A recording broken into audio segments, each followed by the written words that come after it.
Hey guys, hope you're having a great day. It's your boy Phil. So today, we are going to tour a coconut farm and have lunch at Bangkok Riverside Restaurant. So, what are we waiting for? Let's start the video.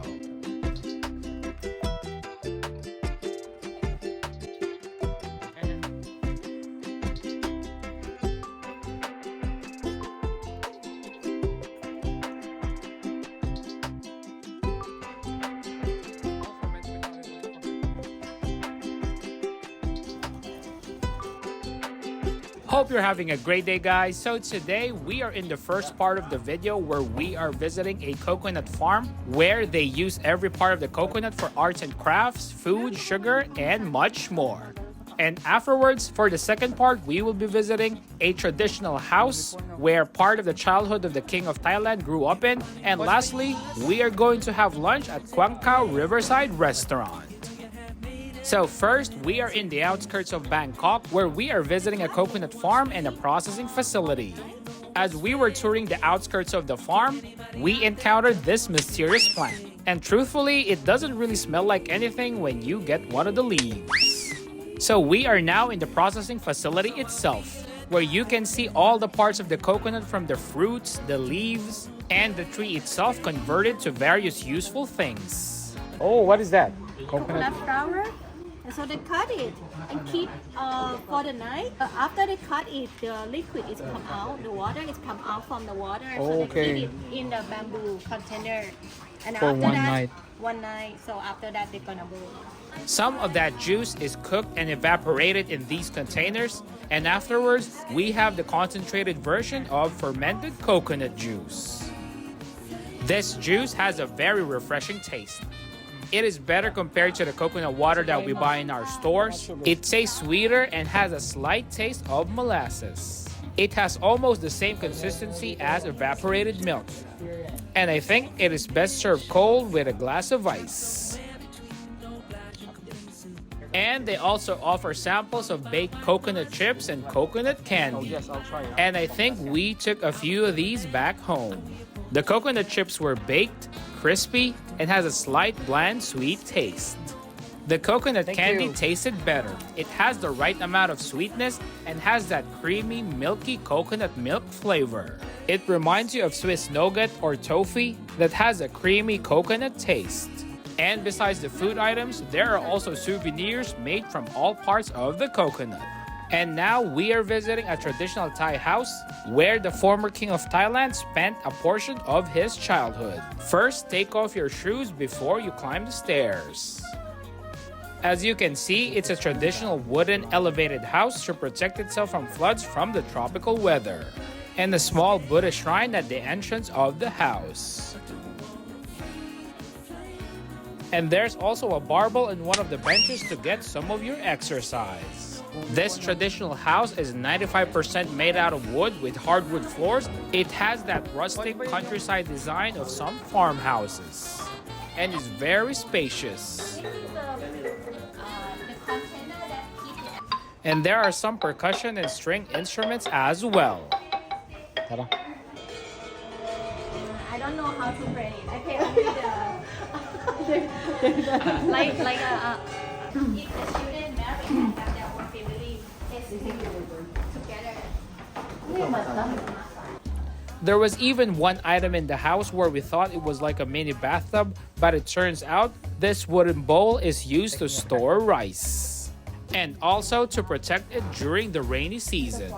After that tour, we are going to have lunch here at Bangkok Riverside Restaurant. And to be honest, the first time we stepped into the restaurant, the design reminds you of a hall that will host a wedding. But anyway, we are here for the food.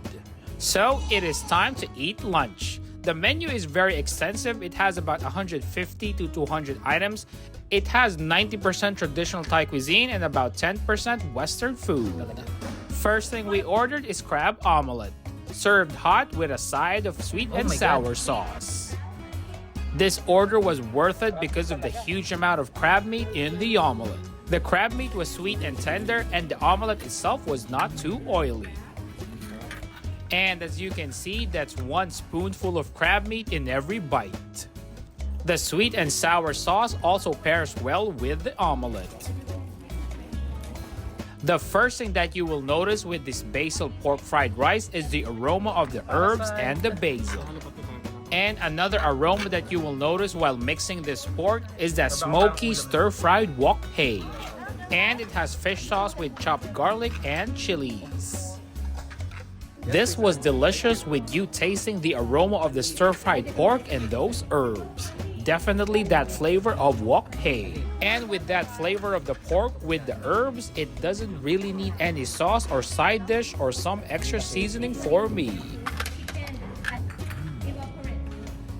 Next is pad thai, probably one of the most well-known Thai dishes. It still has that fresh herbs, vegetables, crushed peanuts, pieces of shrimp, and the only difference that I see here is instead of using rice noodles, they use the thinner vermicelli noodles.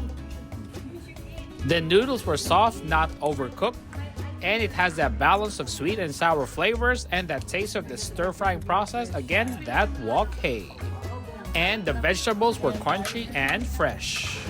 Next is stir-fried seafood, particularly shrimp, squid, mussels with chopped peppers and fresh whole peppercorns. This dish is savory with that seafood items. It still has that smoky flavor from the wok hei and is on the spicy side, which is what I like because of the chopped peppers and the whole peppercorns. And those whole peppercorns are crunchy and has a little bit of heat. And those chopped lime leaves provide a citrus flavor that balances out the savory, spicy flavor of the dish. Thai green curry consists of a fragrant and creamy mixture of coconut milk, fresh garlic, ginger, and lemongrass. It is fragrant and aromatic because of the herbs and creamy because of the coconut milk. And seafood is used as our protein. Now, I made a mistake in ordering this raw shrimp dish. It doesn't look appetizing at first because of the bitter melon, but the combination of the Thai fish sauce with chilies, the slice of garlic, and the bitter melon itself with the sweetness of the raw shrimp surprisingly made this dish tasty. I'm still wondering how is that possible, but for some reason the ingredients mix well together that this reminds you of ceviche. This sea bass is steamed with soy sauce and finely sliced veggies. The fish was fresh, very tender, and that soy sauce provides the light seasoning to complement the vegetables and the fish. And those fresh vegetables were still crunchy.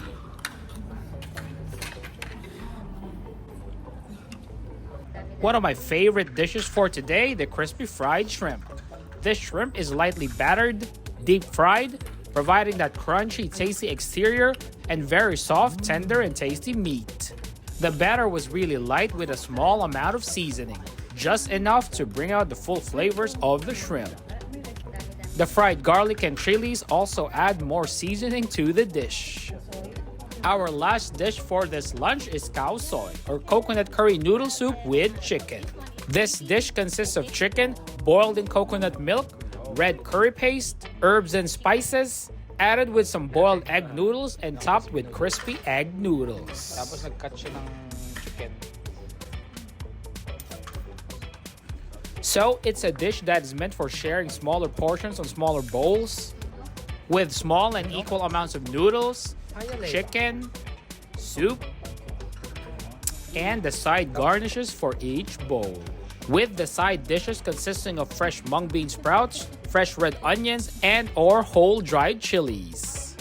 The noodles were boiled and tasty, and it reminds you of ramen noodles. And it has that creamy aromatic flavor because portions of the curry and the coconut milk have infused into the noodles.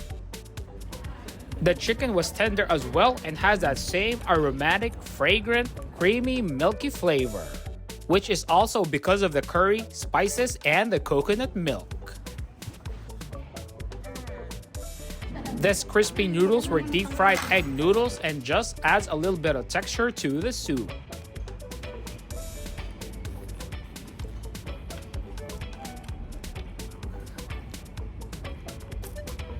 The flavor profile of khao soi reminds you of laksa noodle soup from Singapore. Last, we finished this meal with some seafood tom yum soup, known for its creamy coconut milk and the tart from the tamarind extract. Ay, gumawa na ako ng... Well, laksa. And finally, some drinks. Creamy and milky coconut shake, Thai milk tea, and chocolate shake with cotton candy.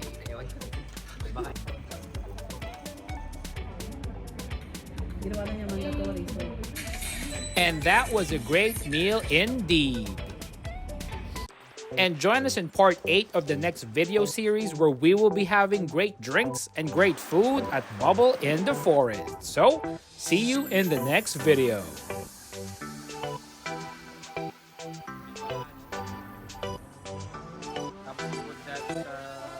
Thank you for watching this video, and I really do hope that you enjoyed, and thank you for your continued support. And as always, like, comment, and subscribe. See you later in the next video, guys. Take care. We thought it was for...